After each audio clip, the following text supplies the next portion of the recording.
चलिए, so we'll start chapter number 3 of part B.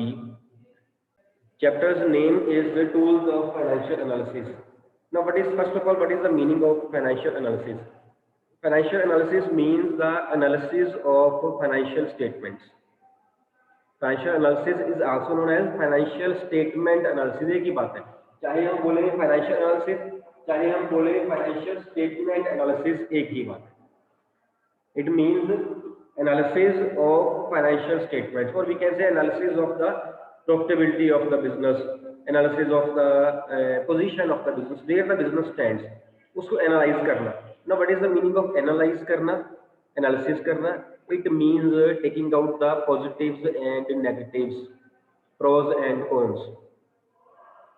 So, financial analysis means analysis of the business or taking out the positives and negatives of the business on the basis of financial statements, taking the figures of financial statements. अगर मैं कहूँ कि एक business ए है और एक business B है, इसका जो प्रॉफिट है, इसका है 50 लाख, इसका है 60 लाख, कौन सा बिजनेस अच्छा है? This is amount of profit, net profit. कौन सा बिजनेस जो है वो अच्छा है आपके हिसाब से? बी.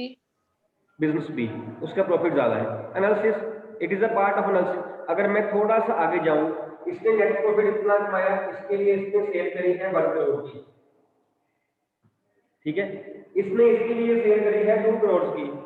प्रॉफिटेबिलिटी के हिसाब से देखा जाए, प्रॉफिट परसेंटेज के हिसाब से देखा जाए, तो कौन सा जो बिजनेस है वो ज्यादा है अच्छा? कौन सा बिजनेस अच्छा है? अभी आपने पहले कौन सा कहा था? बिजनेस बी, यही कहा था ना, है ना? अभी मैंने साथ में एक सेल्स वर्ड ऐड कर दिया. इसने 50 लाख की प्रॉफिटेबिलिटी के लिए, प्रॉफिट अर्न करने के लिए सेल करी सपोज 1 करोड़ की, इसने 60 लाख के लिए करी सेल 2 करोड़ की. अब क्या लगता है आप, कौन सा बिजनेस जो है वो अच्छा है? अभी भी ए है, बी ए है. ए कैसे? ए कैसे है? बिल्कुल ठीक आंसर है आपका. ए कैसे है? उसने अपनी सेल पे 50% प्रॉफिट अर्न करा है. उसने 50 लाख की सेल प्रॉफिट के लिए सिर्फ 1 करोड़ की सेल करी है. इसने, मैं प्रॉफिट के बेस पे देख रहा हूँ, मैं सेल के बेस पे नहीं एनालाइज कर रहा हूँ, प्रॉफिट के बेस पे कर रहा हूँ. इसने 50 लाख का प्रॉफिट अर्न करने के लिए 1 करोड़ की सेल करी, इसने 60 लाख का अर्न करने के लिए 2 करोड़ की सेल कर दी. इट मींस अगर इसकी सेल भी 2 करोड़ की होती तो इसका प्रॉफिट कितना होता? बिजनेस ए का सेम परसेंटेज के हिसाब से कितना होता? डबल करोड़, 1 करोड़, 1 करोड़ हो जाता वो. नो डाउट प्रॉफिट से ज्यादा इसकी है, लेकिन जो ज्यादा एफिशिएंसी है वी कैन से, वो इसकी बिजनेस की है, बिजनेस ए की है. Part of analysis, positive negative हमने देखने हैं, है ना. पहले हमें बिजनेस बी ज्यादा एफिशिएंट लग रहा था, अब जब हमने और एक चेंज करी, साथ में सेल की फिगर ऐड करी, तो हमें बिजनेस ए ज्यादा अच्छा लग रहा है. Means this is analysis. Actually जो एनालिसिस है ना, it depends upon the analyst. Analyst कौन है? The person who is performing the analysis. उस पर डिपेंड करता है कि वो क्या सोचता है. एनालिसिस जैसे एक चाकू जो है ना, चाकू, नाइफ, अगर हम किसी डॉक्टर के हाथ में दे देना तो उससे वो जान बचा लेता है. अगर हम किसी मर्डरर के हाथ में दे दें, उससे वो जान निकाल लेता है. टूल तो सेम ही है, टूल तो सेम ही है, यूज करना ही अलग अलग वे है उसका, ठीक है. ऐसे ही जब आप एनालाइज करोगे, जरूरी नहीं कि जिस चीज को आप सोच रहे हो उस चीज को सेम व्यू पॉइंट से दूसरा बंदा भी सोच रहा हो, कोई जरूरी नहीं है. ऐसा कोई जरूरी नहीं है. It will differ from person to person. Analysis है ही ऐसी चीज.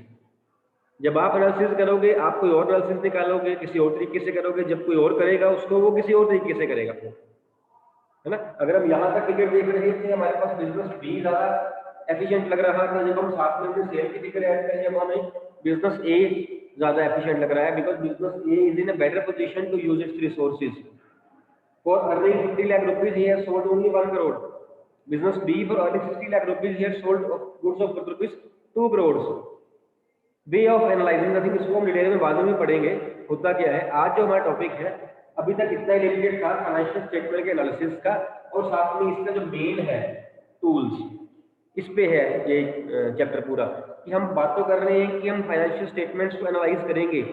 करेंगे कैसे, करना कैसे है, उसके जो डिफरेंट मेथड्स रहेंगे, डिफरेंट मीन्स रहेंगे, उनको हम टूल्स बोलते हैं। कि tools means the ways, the methods by which we will analyse the financial statements, we will analyse the financial statement, जिससे हम करेंगे। फाइन, उन टूल्स के बारे में हम बात करेंगे। Different tools are there. One tool is, first is comparative statements,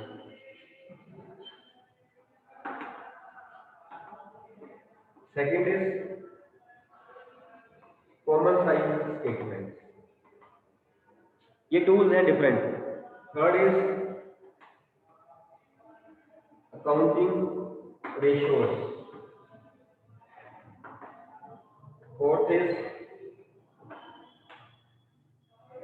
cash flow statement, one is fund flow statement, another is trend analysis, trend analysis. These are the different tools जिनसे हम इनको statements को analyse कर सकते हैं। जो ये last वाले दो हैं ये आपके सिलेबस में नहीं है, fund flow statement and trend analysis, ये आपके सिलेबस में नहीं है। जो ये फर्स्ट वाले टू हैं ये हम इस चैप्टर में पढ़ेंगे। इस चैप्टर में ये हम फर्स्ट टू जो है वो पढ़ेंगे। जो ये बीच वाले दो हैं अकाउंटिंग रेशियोज और कैश फ्लो स्टेटमेंट, ये दो जो हैं इनके अलग अलग चैप्टर हैं। चैप्टर नंबर 3 हमारा इसका हो गया। Chapter number 4 is accounting ratios, chapter number 5 is cash flow statement. आपका ये पार्ट बी जो है इससे ये ओवर हो जाएगा। Till now I hope I am clear. हमने करना क्या है, फर्स्ट ऑफ ऑल मीनिंग क्या है इसका, the analysis of the positives and negatives, taking out the positives and negatives of a business on the basis of financial statements, that is known as financial statement analysis or financial analysis। एक ही बात। उसके different tools means methods by which we can analyze the financial statements। These 6 methods are there, though they are not in the syllabus, but we must know these are also the methods by which we can analyze the statements। name हमें पता होने चाहिए। of course these are not in the statement। आप जो higher studies में जाओगे वहाँ इन chapters को आप डिटेल में पढ़ोगे। तो हम इस पार्ट में जो हमारे चैप्टर्स रहते हैं 3, उनमें हम ये 4 स्टेटमेंट्स जो है वो टूल्स पढ़ेंगे। इस चैप्टर में दोनों इकट्ठे आ जाएंगे। Next one chapter will be of accounting ratios and last chapter of this book part B will be cash flow statement, which will cover your PT1 syllabus. देखा है आपने सिलेबस, मैंने बताया भी था ये जो बुक है पूरी बुक जो हम कर रहे हैं it will be the part of PT1। ठीक है, ऐसे आपका PT1 का सिलेबस जो है पूरा हो जाएगा। Should we start chapter? So as you discussing that there are 6 tools of financial analysis. First 2 tools will study in this chapter. Third and fourth tool आपका अलग चैप्टर्स बन जाएंगे। ये जो आपके सिलेबस में नहीं है, but we must be knowing about the names of the tools, कौन कौन से टूल्स हैं। बिकॉज एक बार ये क्वेश्चन आ गया था, नेम 6 टूल्स या name 4 tools of financial analysis, ऐसे कुछ आ गया था। हमारे पास ऑप्शन और होनी चाहिए, एक आध अगर भूल भी गई या उन्होंने ज़्यादा पूछ ली तो चैप्टर न्यूमेरिकल वाइज आपके सिलेबस में नहीं है। तो first of all we study about first tool that is comparative statements.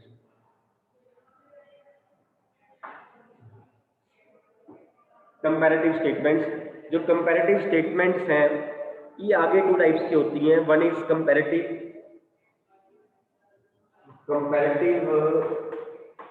Balance sheet and एक है comparative income statement, that is comparative statement of profit and loss. ये दो होती है। कंपैरेटिव स्टेटमेंट्स में हम 2 सालों के पीरियड के, बिजनेस के 2 सालों के पीरियड को आपस में कंपेयर करते हैं और क्या चेंज आई है in the form of percentage वो निकालते हैं। इसका मैं फॉर्मेट दूंगा आपको भी। कंपैरेटिव को कंपैरेटिव स्टेटमेंट्स क्यों कहते हैं, इसमें हम किसी बिजनेस के मीन सपोज अगर मैं बात करूं ABC बिजनेस की, एबीसी बिजनेस करंट ईयर का पीरियड क्या है और प्रीवियस ईयर का पीरियड क्या है, उसमें क्या चेंजेस आई। Previous year suppose fixed assets कितनी थी, करंट ईयर में कितनी है। प्रीवियस ईयर सपोज प्रॉफिट कितना था, करंट ईयर में कितना है। कितना कितना चेंज आया है, कितनी परसेंट चेंज आई है, वो हम कंपेयर करते हैं करंट ईयर को प्रीवियस ईयर के साथ। ये दो है आगे, one is comparative balance sheet, other is comparative income statement. तो पहले इसमें हम कंपैरेटिव बैलेंस शीट की बात करेंगे। Comparative balance sheet,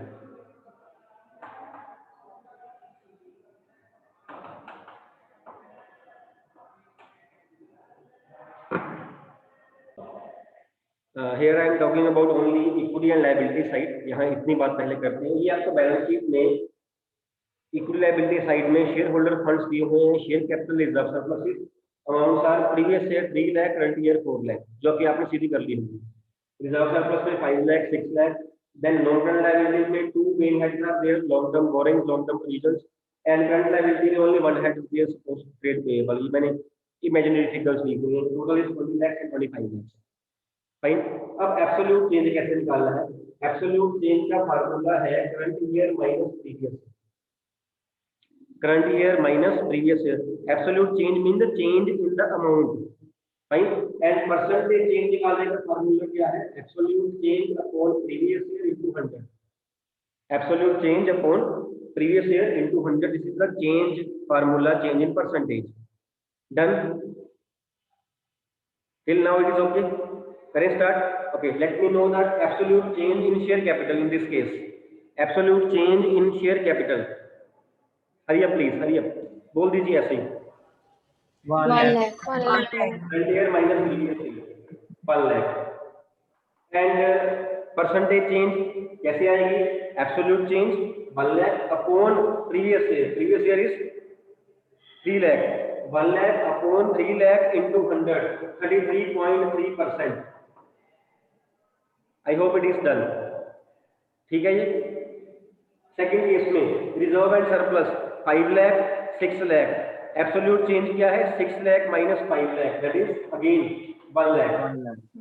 1 lakh percentage change 1 lakh over 5 lakh into 100, 20%। Done. Third long term borings 4 lakh, 3 lakh, what is the absolute change, current year minus previous year, -1 lakh। when the amount question भी discuss किया था, when the amount is in negative, कहीं भी ऐसा कुछ आ जाए, it will be shown in the bracket 1 lakh। and percentage change निकालने के लिए absolute change that is 1 lakh upon 4 lakh into 100, that is again 25%। negative में when the absolute change is in negative, percentage change should also be in negative। done। then is long term provisions, no change, no change, nil, nil या dash डाल दो। here 5 lakh, 9 lakh, absolute change is 4 lakh, 4 lakh divided by 5 lakh into 100, 80%। done। and by calculating the absolute and change percentage change in total, never total this, total नहीं करना इसको आपने। जैसे आपने इस साइड से निकाली है इसकी परसेंटेज एब्सोल्यूट और परसेंटेज चेंज, ऐसे ही आपने इधर से निकालनी, टोटल नहीं करना है। टोटल करोगे परसेंटेज वाला गलत हो जाएगा आपका, अब करके भी चाहे देख लेना। सीधा यहाँ से करना है 20 lakh, 25 lakh, 5 lakh, 5 lakh divided by 20 lakh into 100, 25%। Done. Similarly asset side में ये आपका टोटल आ गया। एसेट्स की अगर हम बात करें तो non current assets, current assets ऐसे ही आपकी होनी है, उसको भी आपने इंडिविजुअली, जैसे आपने लायबिलिटीज, इक्विटी एंड लायबिलिटीज को एक एक सब हेड को कंपेयर किया है, ऐसे ही आपने एसेट्स की भी एक एक सब हेड को कंपेयर करना है। Absolute change current year minus previous year, and percentage change absolute change upon previous year into 100। I hope it is clear. ठीक है। और टोटल होगा आपका total of assets and total of liabilities, because वो same होगा, उसकी absolute change और percentage भी ऑफ कोर्स सेम ही रहेगी। डन है। यहां तक समझ आ गई है आपको? कोई डाउट हो तो पूछ लीजिए बच्चे। किसी को डाउट है तो पूछ सकते हैं। Okay, yes jasmine. सर जो टोटल परसेंटेज निकाली है वो एक बार बता दो। टोटल भी आपने ऐसे ही निकालना है, इधर से ही निकालना है, यहाँ नहीं आप नीचे, यहाँ टोटल नहीं करना, इसका टोटल आपने यहाँ से नहीं करना है, इधर से नहीं होगा, इधर से ही होगा। जैसे आपने एक एक आइटम यहाँ कंपेयर की है माइनस करके, ऐसे ही आप इसको करोगे, इधर से आया है, क्योंकि अगर आप इसको करोगे ना यहाँ से, तो ये आपकी अमाउंट सही आ जाएगी, लेकिन यहाँ से कैलकुलेट करना डिफिकल्ट है, यहाँ से करना इजी है।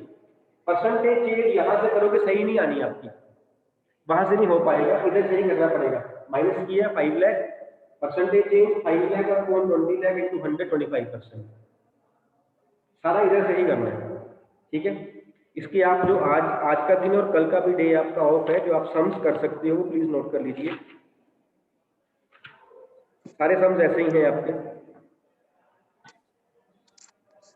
सम नंबर 1 2 3 4 5 6 7 सम, 7 में ही ये कुछ है, 7 में ही ये कुछ है। एब्सोल्यूट चेंज निकालनी है, परसेंटेज चेंज निकालनी है, और अगर ईयर जो है आपको उल्टे दिए हुए हैं, मीन्स करंट ईयर पहले दिया हुआ है, तो कंपैरेटिव में पहले प्रीवियस ईयर लिखना है आपने, करंट बाद में लिखना है। ये चेंज जरूर कर लेना। बाकी यहाँ तक आपको सम दिया होता है। अगर नोट्स टू अकाउंट्स हैं किसी में, नोट्स टू अकाउंट्स हैं, वो नोट्स टू अकाउंट्स ही रहेंगे, यहाँ पे नोट नंबर डाल देना, उससे नहीं कंपेयर करना है आपने।